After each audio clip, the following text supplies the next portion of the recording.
안녕. 자, 믿음의 국께서요, 아동부입니다. 지금 불이 켜져 있는데, 보시다시피 아동부실, 아동부 예배실이랑, 그리고 선생님 교사실 불은 꺼져 있어요.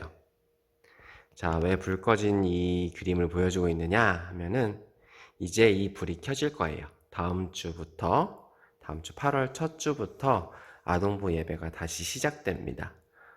그동안 집에서 인터넷으로 예배 드리던 친구들도 있을 거고, 또 엄마 아빠랑 같이 나와서 예배 드리는 친구들도 있었을 거고, 또 예배를 드리지 못했던 친구들도 있었을 것 같아요. 그런데 다음 주부터는 이제 다 함께 모여서 예배를 드릴 수가 있게 됐어요.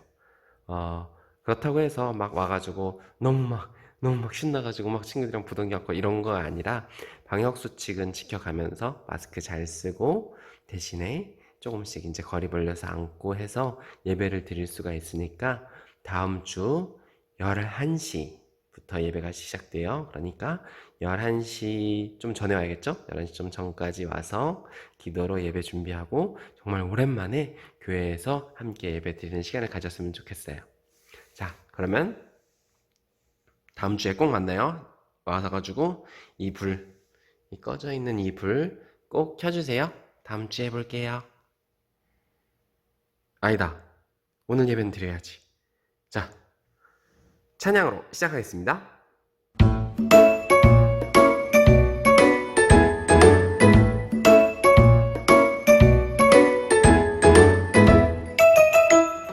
흔들릴 수 있어요. 의심할 수 있어요. 걱정할 수 있어요. 실망할 수 있어요. 그래도 잊지 마세요. 영원히 함께 하시는 하나님을 끝까지 기다리세요. 날 사랑하시는 하나님.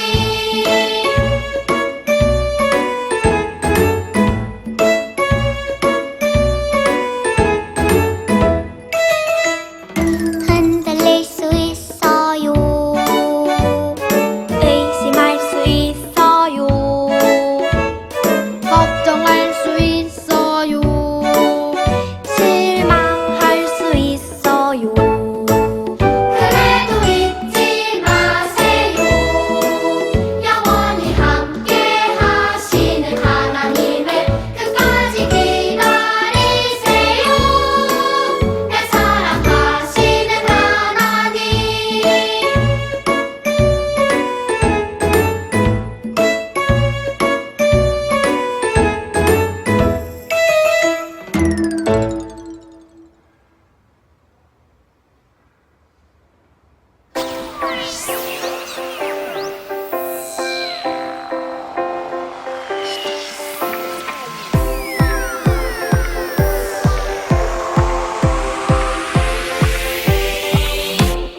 꿈꾸는 아이로 만들어주시고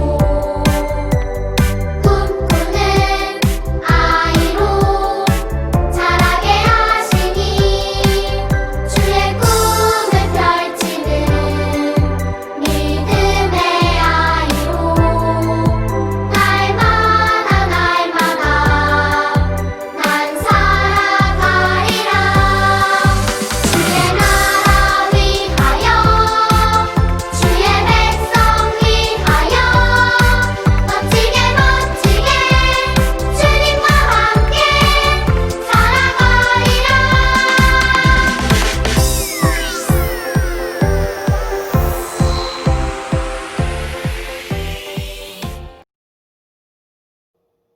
자, 오늘 함께 읽을 말씀은 고린도전서 1장 11절에서 13절까지 말씀과 또 17절 말씀이에요. 고린도전서 1장 11절에서 13절 그리고 17절입니다. 자, 신약에 있어요. 자, 오늘도 못 찾은 친구들은 잠시 멈춤. 자, 다 찾았나요? 함께 읽어볼까요? 11절부터 함께 읽을게요. 읽겠습니다. 내 형제들아, 글로의 지편으로 너희에 대한 말이 내게 들리니 곧 너희 가운데 분쟁이 있다는 것이라. 내가 이것을 말하거니와 너희가 각각 이르되 나는 바울에게, 나는 아볼로에게, 나는 게바에게, 나는 그리스도에게 속한 자라 한다는 것이니 그리스도께서 어찌 나뉘었느냐? 바울이 너희를 위하여 십자가에 못 박혔으며 바울의 이름으로 너희가 세례를 받았느냐? 17절입니다. 그리스도께서 나를 보내심은 세례를 베풀게 하려 하심이 아니요 오직 복음을 전하게 하려 하심이로되 말의 지혜로 하지 아니함은 그리스도의 십자가가 헛되지 않게 하려 함이라. 아멘.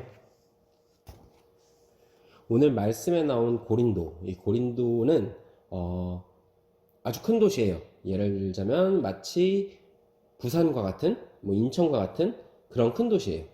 바울은 이 큰 도시에서 두 번째 전도 여행 때 머무르면서 1년 6개월이나 머무르면서 고린도 사람들에게 열심히 복음을 전했어요. 오랫동안 머물면서 복음 전하고 함께 있었으니까 당연히 그곳을 떠났을 때 보고 싶은 사람도 많을 것이고 또 기억에 남는 사람도 많았을 거예요.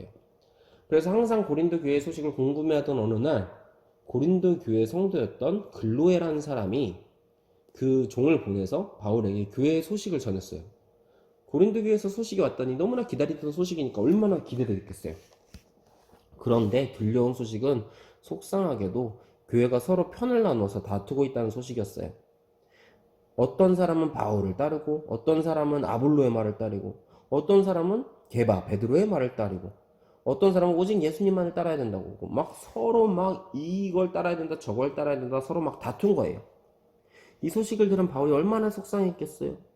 그래서 바울은 바로 편지를 썼어요. 그 편지가 바로 고린도 전서인데요. 어떤 말을 남겼는지 한번 볼게요. 고린도 전서 1장 10절 말씀에 보면은 뭐라고 나올까요?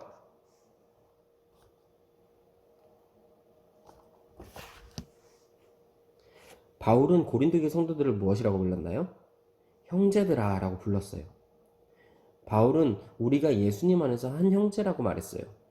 집에 있는 가족, 형제, 자매들을 떠올려 보세요. 가끔 다툴 때도 있지만 마음 깊은 곳에서는 서로를 향한 사랑과 관심 또 배려가 있어요. 바울은 고린도 교회를 서로 사랑하는 형제, 관심과 배려를 나눠야 할 형제라고 가르친 거예요. 또한 바울은 예수 그리스도의 이름으로 같은 말을 하여 분쟁 없이 같은 마음, 같은 뜻으로 온전히 합하라. 그러니까 교회는 예수님 안에서 하나다라고 가르친 거예요. 이 말이 맞는 말이에요. 교회는 서로 다투는 곳이 아니라 서로 싸우는 곳이 아니라 예수님 안에서 하나 되는 곳이에요. 자, 지금 생각해보면은 이제 교회가 코로나 때문에 열린다 안 열린다 사람들이 막 말이 많은데 그렇게 서로 다툴 필요 없어요. 서로 고민할 필요 없어요. 예수님 안에서 한 목소리로 한 마음으로 예배를 하는 게 가장 중요한 거예요. 그러니까 우리 친구들 이 바울의 마음이 담긴 편지를 기억하면서요. 다툼보다는 사랑을, 미움보다는 배려와 관심을 건네는 우리 어린 친구들, 학생들이 되길 바래요. 그래서 여러분이 있는 곳에 그리스도의 사랑이 늘 함께 있기를 간절히 바랍니다. 기도할게요. 하나님, 너희는 온전히 하나가 되라 라고 말씀하셨던 그 말씀처럼 우리 교회가 하나 되게 해주세요. 그래서 하나님의 말씀을 온전히 전하고 또 배우고 듣고 기분 좋게 예수님을 찬양할 수 있게 해주세요. 그리고 무엇보다 다음 주부터 다시 시작되는 이 오프라인 예배에 기쁨으로 참여할 수 있게 해주세요. 예수님의 이름으로 기도합니다. 아멘.